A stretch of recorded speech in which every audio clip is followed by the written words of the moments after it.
ever followed advice so closely that you forgot what you were actually trying to achieve? Sometimes, we focus too much on the method and lose sight of the real goal. Hi, dear friends, welcome to the Motivation Zone at Freedom.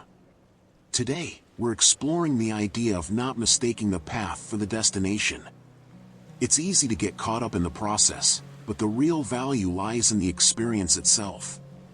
Let's dive in and discover how to shift our focus from the guide to the actual truth we're seeking. Okay, dear friends, I will tell you a Zen story. Once, a student approached a Zen master, eager to understand the essence of spiritual teachings. The master, observing the student's enthusiasm, said, "The teachings are like a finger pointing to the moon. Don't mistake the finger for the moon."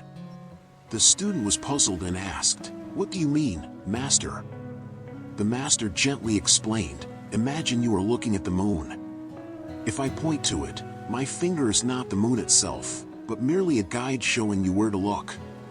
In the same way, the teachings you follow are not the truth itself, but point you in the direction of truth." The student thought for a moment and realized the wisdom in the master's words.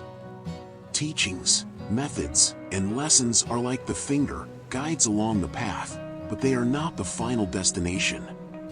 The real goal, the truth, is like the moon. It must be experienced directly, beyond the words and instructions.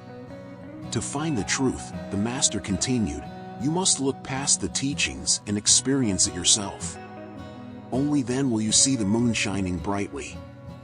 And with that, the student understood. The true journey begins when we stop fixating on the guide and start experiencing the truth for ourselves. One of the most common misunderstandings in spiritual practice is the tendency to cling to teachings as if they were the truth itself. People often fall into the habit of obsessively following the words of teachers, books, or specific rituals, believing that mastering these will lead them to enlightenment. While teachings provide valuable guidance, they are only meant to point us in the right direction, not to be the destination. This attachment can cause stagnation, preventing us from moving beyond intellectual understanding into the realm of direct experience. To avoid this trap, it's important to remain mindful of the purpose behind the teachings. They serve as stepping stones, not the final resting place. Practical advice to overcome this attachment is to regularly reflect on your practice. Ask yourself, am I relying too heavily on external guidance, or am I actively seeking my own experiences of truth? Incorporate periods of silence, meditation, or mindful observation into your routine, where you simply experience without the need for explanation or guidance. This allows you to connect directly with the truth, rather than constantly searching for it through teachings. In the end, the key lesson is simple yet profound. Teachings are guides, not the ultimate truth. They are there to point the way, to help us understand where to look, but they are not the final goal.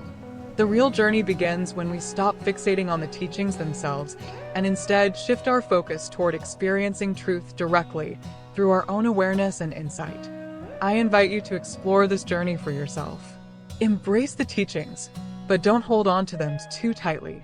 Use them as tools to uncover your own understanding. Through mindfulness, meditation, and self-reflection, you can move beyond the map and experience the truth that lies within you. The moon is always there, waiting for you to look up and see it for yourself.